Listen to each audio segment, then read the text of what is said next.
Welcome, Cyclones. Thank you for joining us for this special event. My name is Brad Dell, and I am the chair of the Department of Music and Theater at Iowa State University. Tonight, we will be highlighting a special occasion that occurred live in Ames just a couple of weeks ago, the Wind Ensemble Tribute to Sousa, under the direction of University Professor and Director of Bands Michael Golemo. This extraordinary concert marked the 101st anniversary of the John Philip Sousa Band playing in State Gym. We are so glad to partner with the Iowa State University Alumni Association on this event to give Cyclones everywhere an opportunity to enjoy this performance. The Department of Music and Theater regularly streams our concerts and events.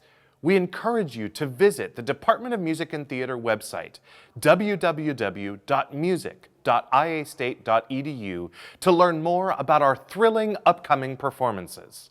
Before we show the recording of the performance, you will hear Matt Van Winkle from the Iowa State University Alumni Association interview Sam Hauser, a junior music major and president of the Music Representative Council, who performed in the tribute to Sousa.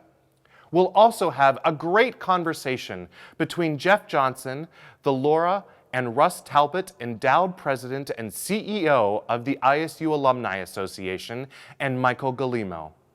Ask questions in the chat box, and we will do our best to answer them throughout the night.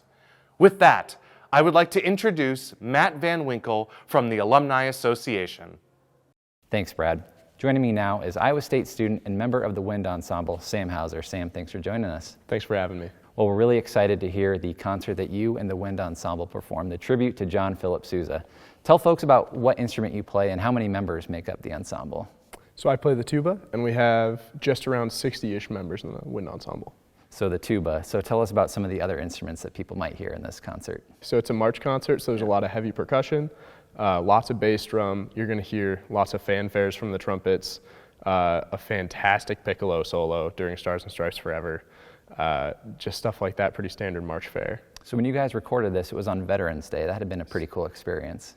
Yeah, it was just amazing. It felt very, very important. Veterans Day has always been important to me. My grandfather served in the Marines, so getting this chance to perform on Veterans Day and play the Armed Forces Salute for sure made a huge impact on me. Just getting to play those different branches songs and seeing all the veterans in attendance stand up for their song was really, really cool. So when you and the students heard that John Philip Sousa played here at Iowa State 100 years ago and that you guys were going to be playing this tribute, what was that experience like? It was really exciting because I had never thought about where he would have performed, what concerts he would have put on, but I knew that he was at the time considered the greatest band in the world. So hearing that he had performed in Ames in the same area that I've performed was really cool, but also just getting to be a part of that history was really exciting. So what's the overall sound that people are going to hear? What should people look for in this concert? It's powerful stuff. It's a lot of energy, lots of fast sections, but also a lot of more lyrical parts with our woodwinds and different areas of the marches that you should expect. An absolutely fantastic euphonium solo by soloist Lance LeDuc. He's hitting notes up in the stratosphere that I've never heard on euphonium before. So that sort of stuff you should definitely look for. Well, I'm excited to hear it. We hope you are too. Sam, thanks for joining us and telling us a little bit about the performance. Absolutely. Thanks for having me. I will now turn things over to the Lora and Russ Talbot Endowed, President and CEO of the Iowa State University Alumni Association, Jeff Johnson, who recently had a conversation with Dr. Michael Golemo, University Professor and Director of Bands at Iowa State. Jeff? Thank you, Matt, and I am so happy to be joined by Dr. Mike Golemo, the Director of Bands and Professor of Music here at Iowa State University. And Mike's been in this role since 1999. And you may not know this, Mike, but that's the same year that I came to Iowa State, September of 1999. You were also recently named a university professor earlier this fall, which I will have you talk a little bit about in a moment. But Mike, so great to see you, and thank you for joining me. Thank you so much, Jeff. I appreciate everything that you do for the university and for our band program as well. The Saturday Step Shows wouldn't be the same without you. And I did know that you started in '99, that we started at the same time. We've both been here. This is our 23rd year together. So Yeah, well, I was aware of that. and so much that we share together, because you know how much I love the band, being an old drum major myself. Correct. But Yeah. thank you for all that you do for Iowa State, and congratulations. So if you would, before we talk about tonight's performance, would you share more with our audience about the honor of being named a university professor and what that means to you and your colleagues? Yeah, I will, and it is a little bit confusing. I shared with my dad that I was named university professor, and he said, "Well, what the heck have you been doing the last 30-something years?" And I had to explain to him that at Iowa State University, that's one of three distinguished titles that they have. One is distinguished professor, which is for somebody who really excels in a particular field, and then a moral professor, which can be for teaching or research, I believe, and then university professor, which is as they put it, for significant contributions to the university. Wow. And that's in addition to excellent teaching, I believe, and scholarship, and for the extra things I think that I do at the university that I really enjoy. And one of those was providing special music for a lot of the university events. I write some for the marching band. I write a lot of the music used at commencement. In fact, the Cyclone Fantasia, which has always been a hit, for presidential installations. And other things outside the classroom, I think, that I've done with students, including, since I've been here, we've had 7 trips to Europe with the Wind Ensemble. So things like that. But as you know, Iowa State is a special place, and we've got terrific students here and great support. And it makes it, I think, easy to succeed. There's so much support here for all that we do. Well, I know I've done this already, but let me add my congratulations to you again. And it was wonderful being asked to be part of the nominating process. And so really, really a special recognition. And I also wanted to maybe pick your brain a little bit from a land grant perspective, Iowa State being the first to sign the Morrill Act. But as a land grant university, one would probably not expect us to have such a robust music and fine arts program like we have here. Could you talk a little bit about why Iowa State has such a robust music and fine arts program? Yes, I can. And there are some land grant schools that have music as service organizations where they don't offer degree programs, and some that have really superb music programs. And I think it has to do with the evolution of the university and what the school wanted to support and what the students maybe wanted to do. Iowa State's music program was a service kind of component to the university. We did not offer any degrees, I don't believe, until the 70s. Wow. Although we had classes, we certainly had ensembles and things like that for students to participate in. And since that time, we've kind of expanded the degrees that we have. I think our program really now has a strong emphasis on music education program. We're unique in that we don't offer a graduate program in music. I think most schools that are our size have some sort of graduate degree, but we don't. And, we really kind of enjoy that here. We know that our focus is on teaching undergraduates and providing them something very special, not only for our music majors, but for the non-majors. So as we talk about tonight's performance, could you share just a bit about how you found out John Philip Sousa Band had performed here in Ames and how that turned into the special performance that we will hear and see tonight? Sure, yeah. I've always been a real fan of John Philip Sousa. I've read a lot of his writings and understood kind of who he is, why his bands were so special, how he made things work. It's interesting, but it was the turn of the century when America was emerging as a world power, and he was somebody who kind of captured that, a little bit like George M. Cohan, who, there was this rising pride in patriotism and in America and who we were, and he really captured that. He grew up in Washington, D.C. He was the conductor of the Marine Band and did some touring with the band. He took him to Chicago in 1892, the Columbian Exposition, and loved to tour. And he was reminded by President Harrison that the Marine Band's purpose is to stay in Washington, D.C. Their job is to play for functions at the White House and things like that. And Sousa, that's kind of not what he wanted to do. So he started his own civilian band, and for the next 30 years had a civilian band that toured the world. They had, the finest musicians. They had, they were bringing quality music to small towns throughout the United States and literally throughout the world, Asia, Europe, Africa, Australia. They toured the world in an era when touring wasn't that easy to do. And really provided everybody knew the name Sousa. It was a household name back in the day. And again, you've got to remember, this is before phonographs and radio, and even before silent movies and things like that. You knew the name Sousa from sheet music, and when he came to town, it was something special. If it was a matinee performance, businesses shut down, schools closed for the day, and everybody went there. The performance they had in Ames here at State Gym in 1920 had 4,000 people in State Gym. Wow. I don't know what the population was Ames back in 1920, but to have 4,000 people there for a matinee performance is something really incredible. There's a Sousa scholar, a person named Paul Byerly, and he put out a book that literally listed every performance of the Sousa band. And in addition to that, the programs that were probably played on that tour and who the musicians were. It's an incredible document that he could put all of that together, and it's thousands and thousands and thousands of performances. And as I was going through that book, I noticed there was one in Ames, and it's like, I had never heard of that before. No one knew that Sousa, played at Ames, and talked to a good friend, Janet Klaus. And she mentioned to me, she said, let me do some research on that. And she came back the next day with a review from the Ames Tribune. Who knew the Ames Tribune existed in 1920? But she had the review that she shared with me of the John Philip Sousa concert at State Gym, which I still have. Just terrific. But it was the only performance of the Sousa band in Ames, November 11th, 1920.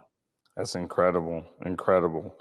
So the live performance of the Wind Ensemble Tribute occurred earlier this month on November 11th, and that took place again in State Gym. As we get ready to view the recording of that performance, what are some things that you think people will enjoy seeing, and what should they truly pay attention to and for? I hope they just enjoy music, classical music. Bands at the turn of the century were doing a lot of orchestral transcriptions. Sousa had to have a lot of those commissioned. Because there was not a lot of band music that existed. Bands were not in schools yet. So in every piece is just a little bit different. Sousa used his marches as encores. And we hope to do, even though we'll list them in the program, he would have a whole list of marches on his program, and he would say, encores to be selected from. Well, we're letting people know kind of what the titles are. But to enjoy each of the pieces, some of them have soloists. We're bringing in a virtuoso, or we brought in a great soloist, Lance Leduc, who played just beautifully. You'll enjoy his types of his playing. And on the marches, listen to how the brass work against the percussion and how the percussion. And that's what I was going to say, because that's what I remember. Yeah, a lot of his marches, and we'll augment the percussion section with field drums, which is a larger, a deeper bass type of a snare drum, and how the percussion section fits on that with that. And but we're doing several of his marches as encores, and he always had classical music. So we have some light operettas on there. There's a light overture, the light cavalry we'll see. And one of the pieces Lance did with us, O Mio Babino Caro by Puccini, a great operatic aria. And Sousa was bringing these classical pieces in addition to his marches to small towns throughout Iowa in the United States before they were performed at the Metropolitan Opera in New York. He was bringing Wagner and Tchaikovsky and Rossini and Puccini all around the world before they were played at these major opera houses and by major symphonies, which were still in their infancy as well in the United States. So there's a lot to watch, and as you'll see during this concert, we've got several surprises that everybody, I think, will really enjoy watching. So what I picked up on from you there, this will not be the actual program set of pieces that they actually performed, because he really took a feel for the evening from his set of music. Right. And so therefore what we're going to hear from the band, you have actually put together an actual program. You won't take his same style of having all the marches and choosing which one that you're going to surprise the kids with. Right. They're ready to play a set program. Right. And there's only one piece that we played that Sousa's band did not perform. Okay. And we're doing a salute to the veterans, which was not something that Sousa did. Although he played service marches. In fact, the Caisson song is one that is Sousa's. But everything else that we're performing are things that Sousa's band did. In fact, the Star Spangled Banner that we opened with was Sousa's arrangement of the Star Spangled Banner. Wow, and that's things gonna be like great. that. So yeah, it's all Sousa. Let's get ready to watch this performance of the ISU Wind Ensemble's tribute to John Philip Sousa. Thanks for Thank you being so with much, me Jeff. today. Thank you.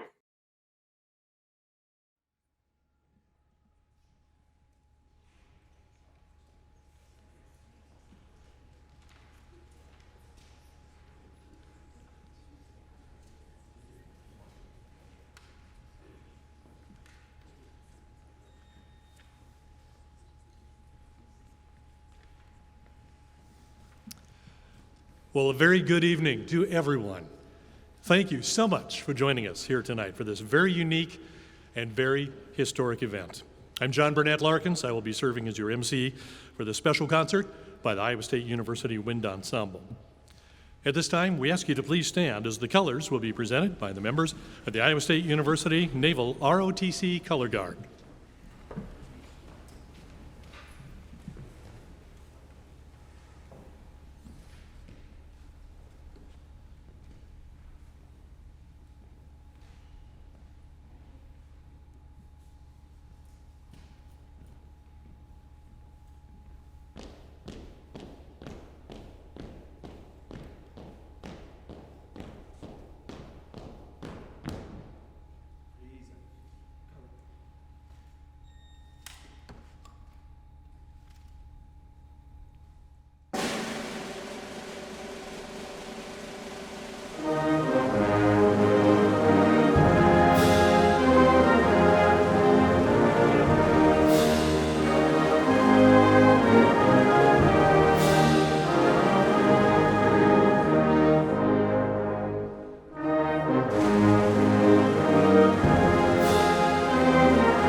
And now, please welcome to the microphone, Iowa State University President Wendy Winterstein.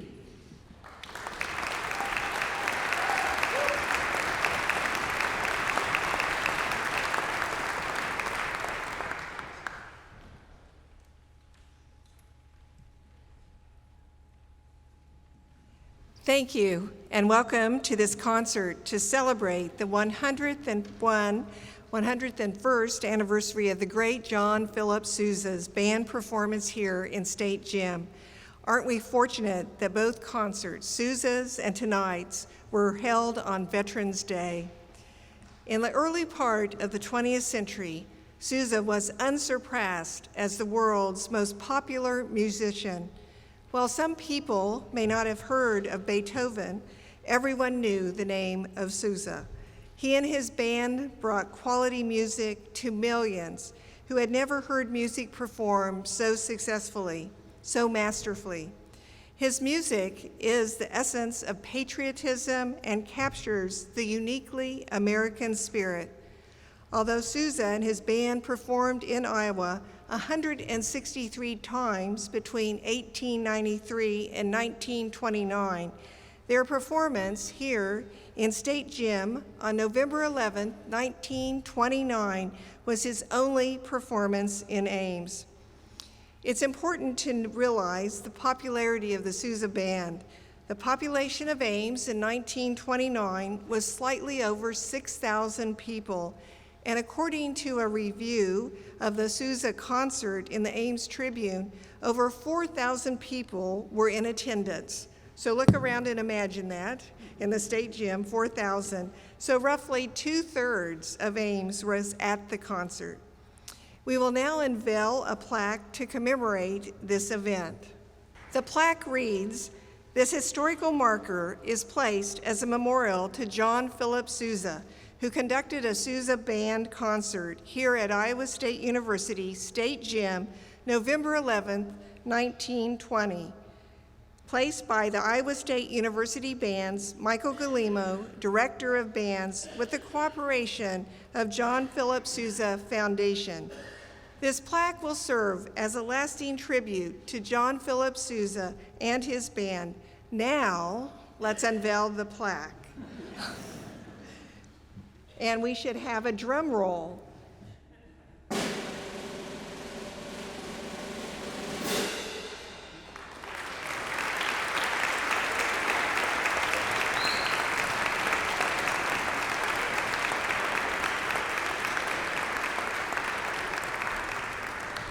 Thank you all for being here tonight, and enjoy the concert. Thank you.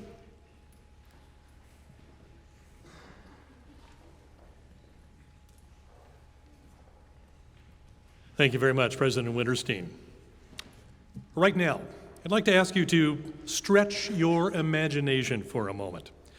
Imagine yourself living back at the turn of the 20th century. What would you have done for entertainment? You didn't have a TV, you didn't have a radio, you didn't have a car, certainly didn't have a cell phone or internet, you probably didn't have a telephone, and large theaters like the ones found in Des Moines only played silent movies. With this in mind, can you picture the difference John Philip Sousa made when he and his band came to town? You had seen his name on player piano rolls and countless pieces of sheet music for piano and other instruments. Sousa was a household word, so when he came to town with his band, it really was indeed a very special event. Schools and businesses closed for the matinee performance of the band, and for miles around, people came out to see the man called the March King. Tonight, we would like to pay tribute to Sousa and his band and recognize their historic performance exactly 101 years ago here in State Gym. Now, you might ask, how can we pay tribute to Sousa, this hero who had such a profound impact on the status and the future of bands? Well, we can do it by opening the door to the past and recreating some of the March King's magic. That's what we plan to do here tonight. Ladies and gentlemen, to lead us in our celebration, please welcome once again the ISU Wind Ensemble and its conductor, Dr. Michael Golemo.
Sousa was a champion of new music.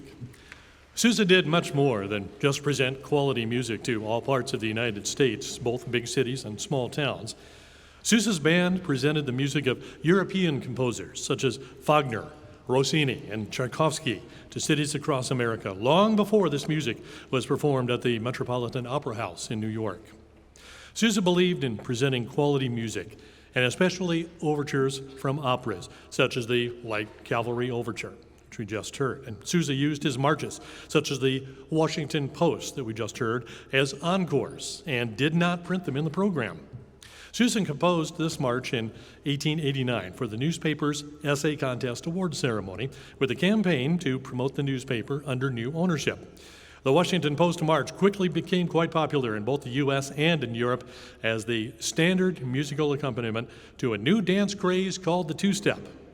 This led to a British journalist dubbing Sousa the March King. Sousa was a prolific composer. In addition to his 136 marches, he composed 15 operettas, 70 songs, and over 700 assorted works.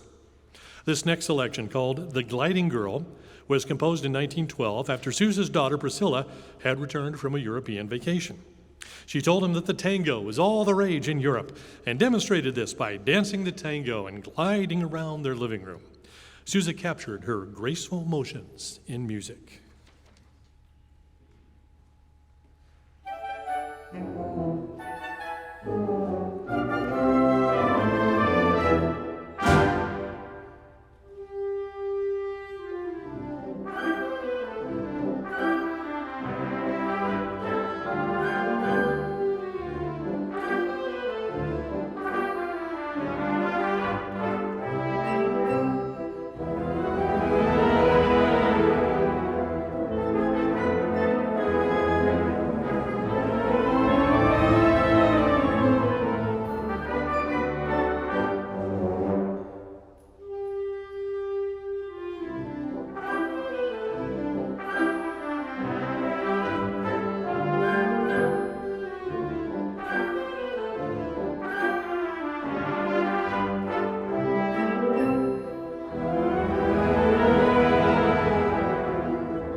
Certainly one thing that distinguished Sousa's band from others was that it was not just another band. It was truly a virtuoso group. Each tour concert featured a vocal soloist and an instrumental soloist, which was often a brass soloist, a saxophone soloist, maybe a xylophone soloist. Most of the finest musicians in the United States were in the Sousa band, usually early in their careers. In the opinion of most Sousa band members, and Mr. Sousa himself, several soloists were without equal. Trombonist Arthur Pryor, cornetist Herbert L. Clark, and a euphonium player Simone Mantilla. All of these musicians either composed or arranged most of their own music. Many of you know the name Meredith Willson, the composer and author of several Broadway musicals, including The Music Man. You likely know that Wilson was born and raised in Mason City, Iowa, and that River City was a substitute for Mason City.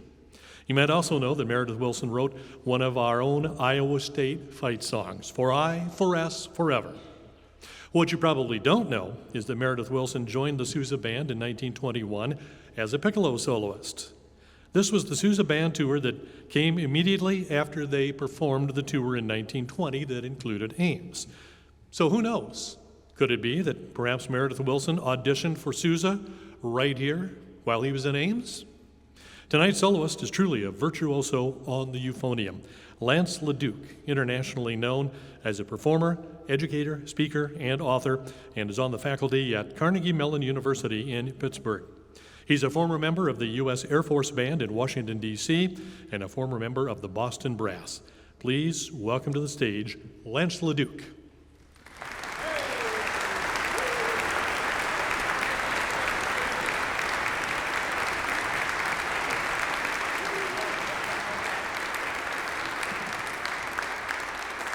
Mr. LeDuc will be performing two selections this evening, beginning with Puccini's O mio babbino caro, and continuing with Believe Me If All Those Endearing Young Charms, which was arranged by Sousa's own euphonium soloist, Simone Mantilla.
And he nailed that low note.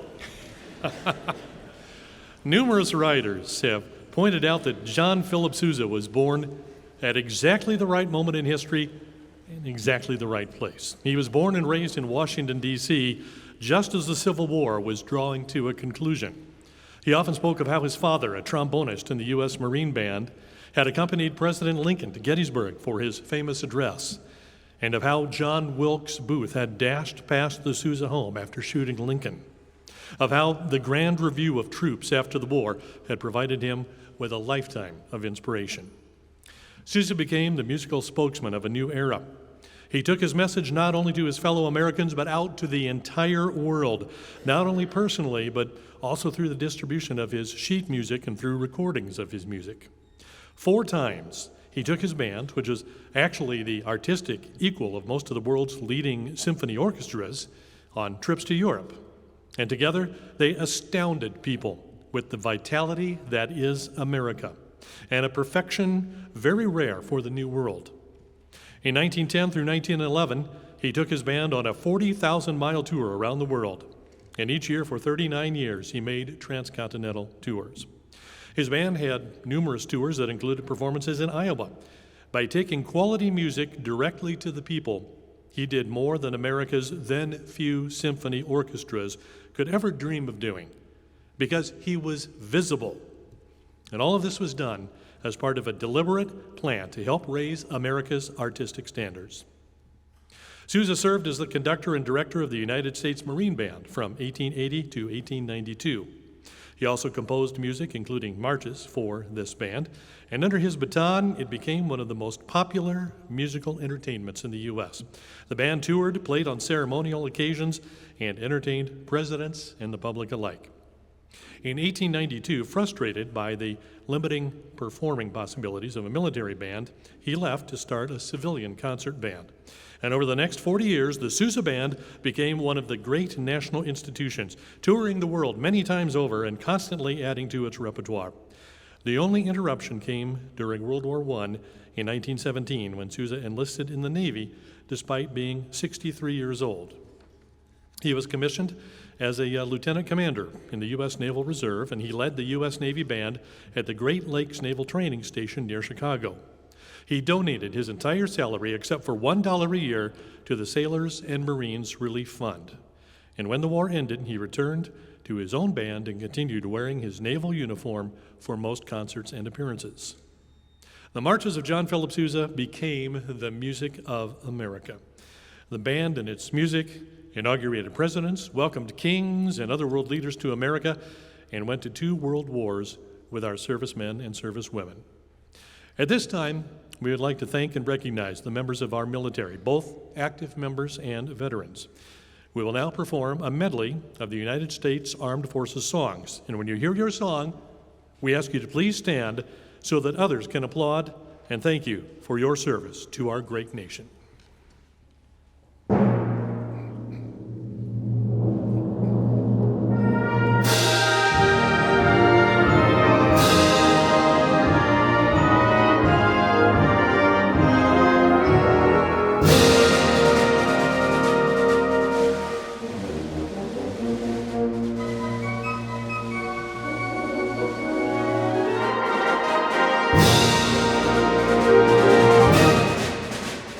The Caisson Song, the U.S. Army.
Semper Paratus, the Coast Guard.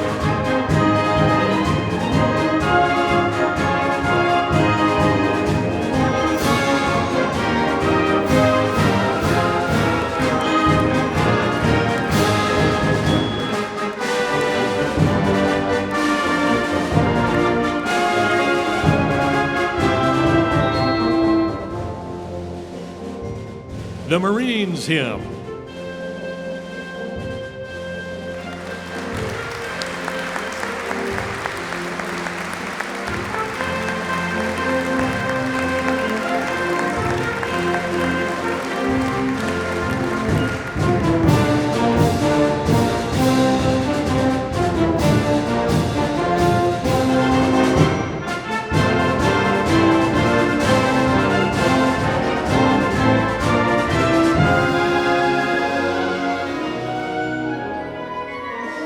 The U.S. Air Force.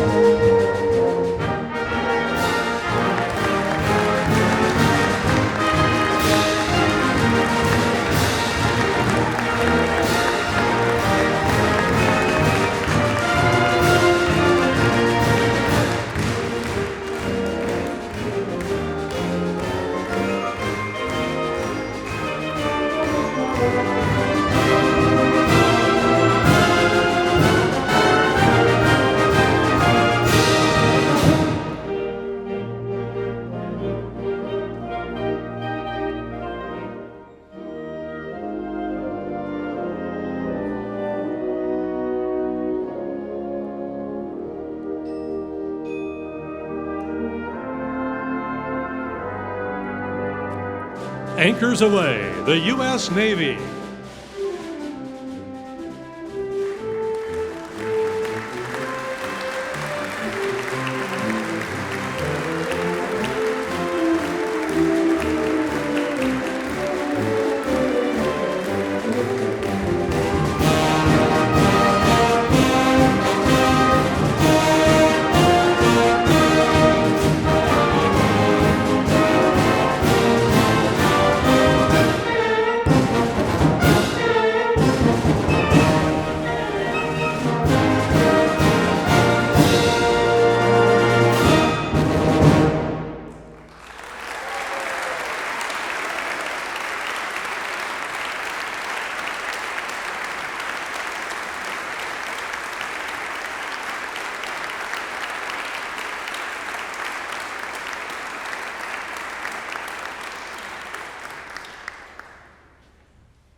Behind every composition, there is a story of how it was inspired.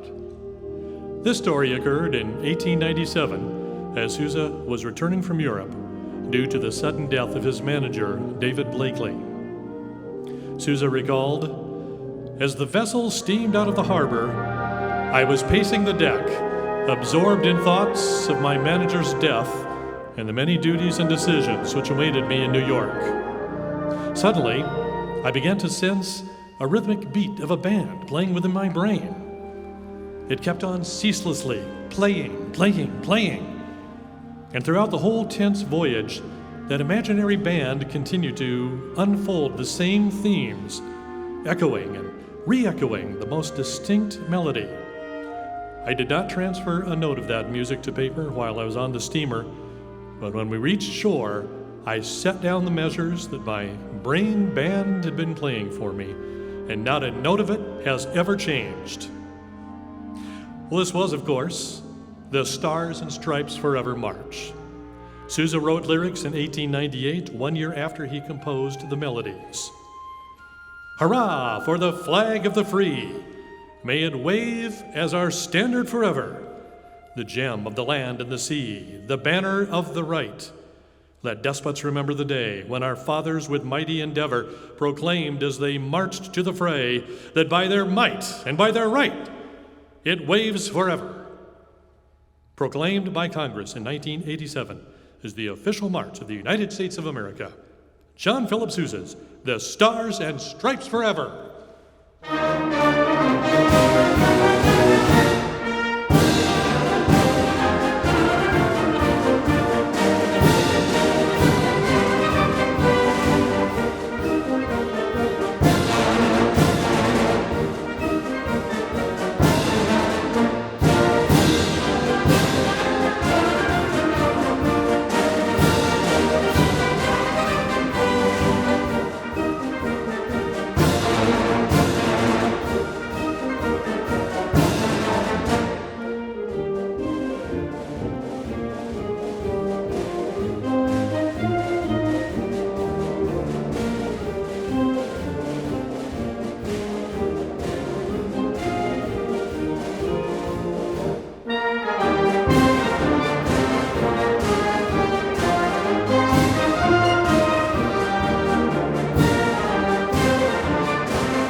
Another great American, Will Rogers, eulogized Sousa shortly after his death in 1932.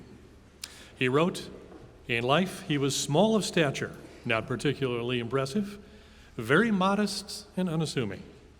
Yet he could produce something that any hour of the day or night can quicken the blood and thrill the nerves of every American. His tunes were the Lincoln Gettysburg Address of music. His is the monument that needs no concrete. It's for the soul.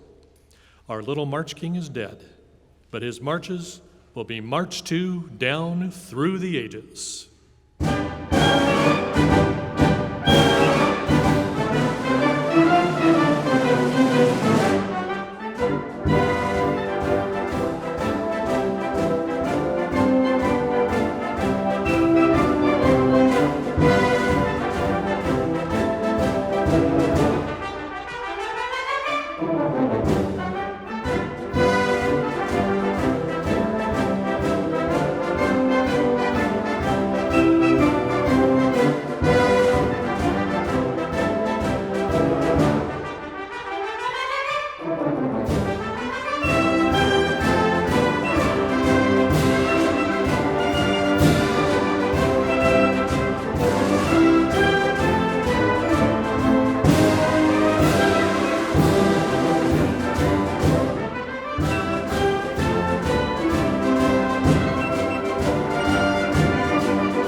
Thank you, everyone, and good night.